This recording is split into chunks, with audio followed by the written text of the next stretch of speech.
Howdy YouTube, Darlington Farm here. Well, as you can see, I'm packing up for another job here. Anyway, so yeah, I know I've been absent there. I have been on the road pretty much since August 1st. Trying to get finished up out of my job out in the western United States. Anyway, yeah, I'll throw some pictures in here so you can see what I was up to.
So basically we're installing this egg cracking machine that splits eggs into whites, yolks, and then anything it can't decide what else to do with it dumps in a whole egg.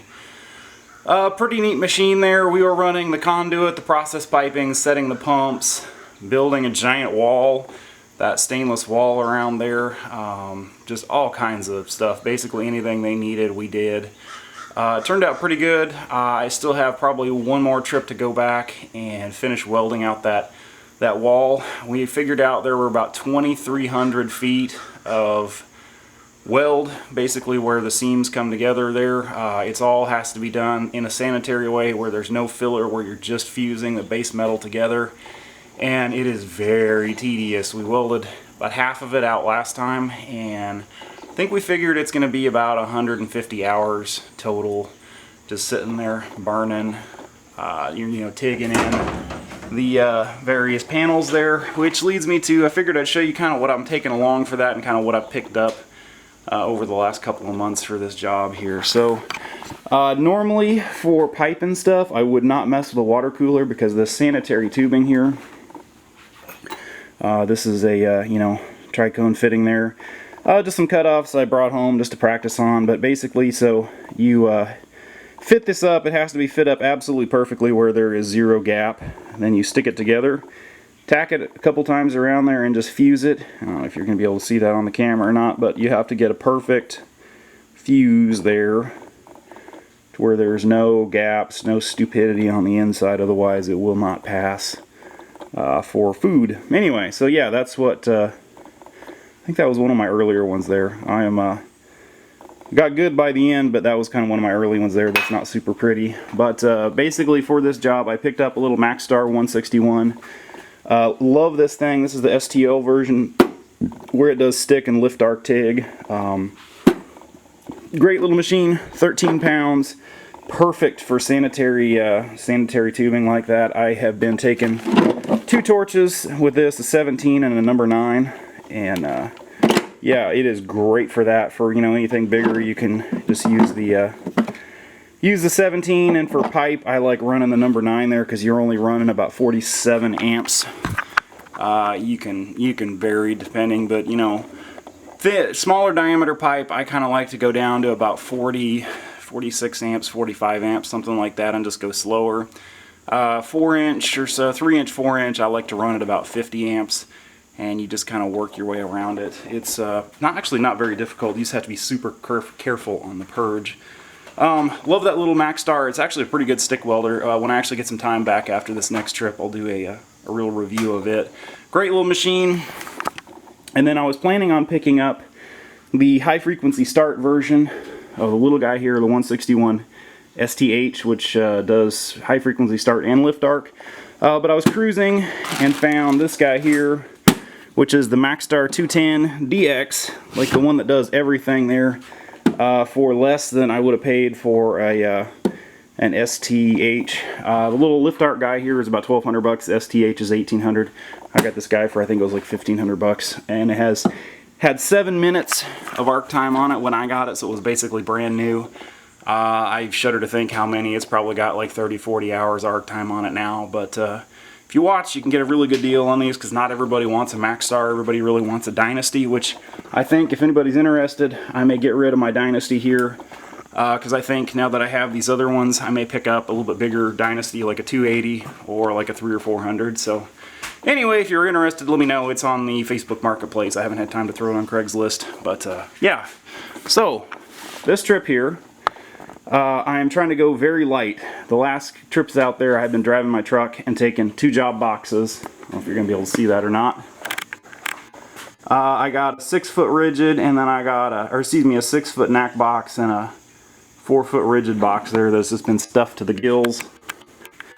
So what I'm trying to do is go light and drive my car on this trip. So I'm thinking 3 Pelican cases or bust. I'm taking the bigger MaxStar here and my water cooler, because on that wall I'm running 90 amps with a little bit of pulse, and it's just hours and hours and hours. I figure I have about 5 days left of just sitting there fusing it together with.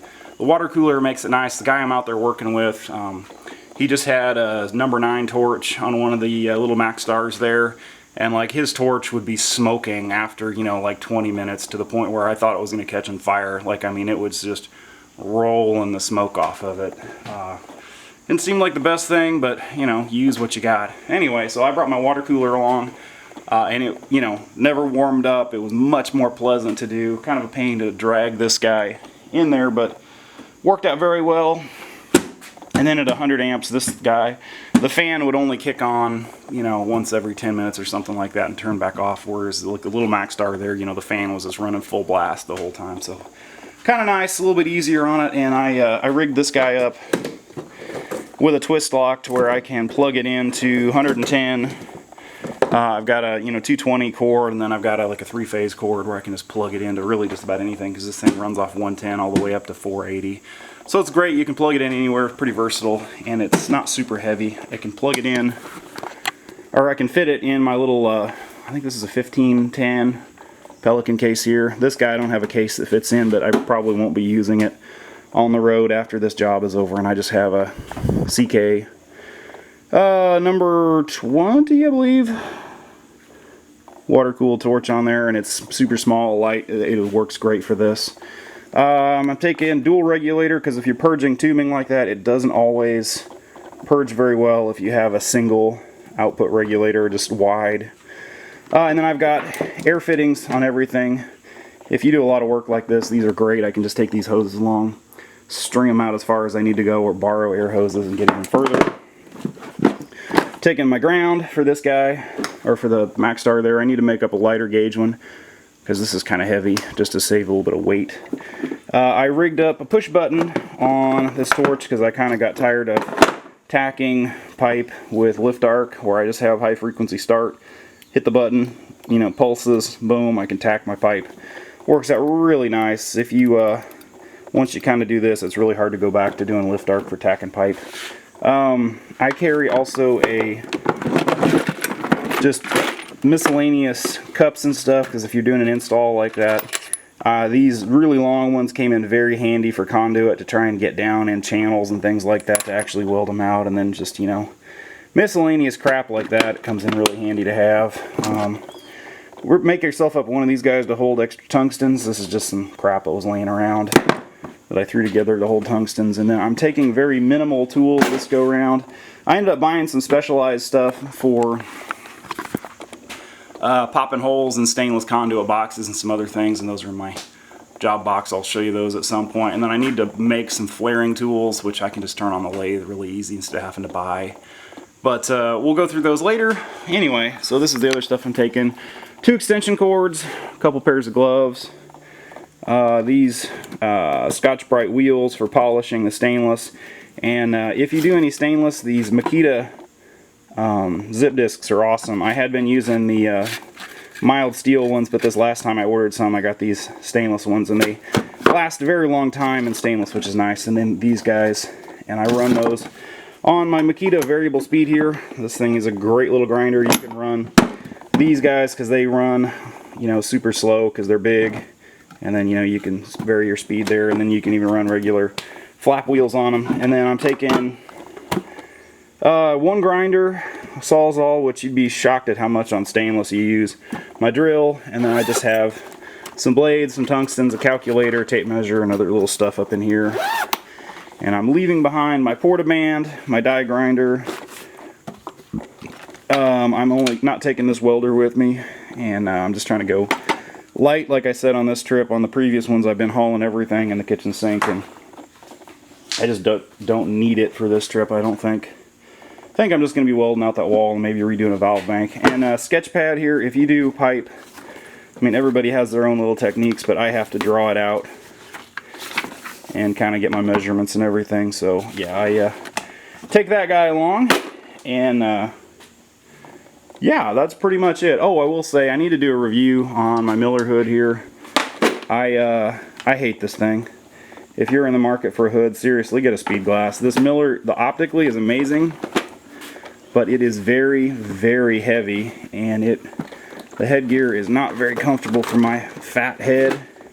Most of the weight ends up being on these 2 front straps here, and it just gives me a ridiculous headache after you wear it for a couple hours. I think I got about 30-40 hours arc time on this, which is actually kind of neat. You turn it on here and you can scroll through, and it's got the time and all this other crap.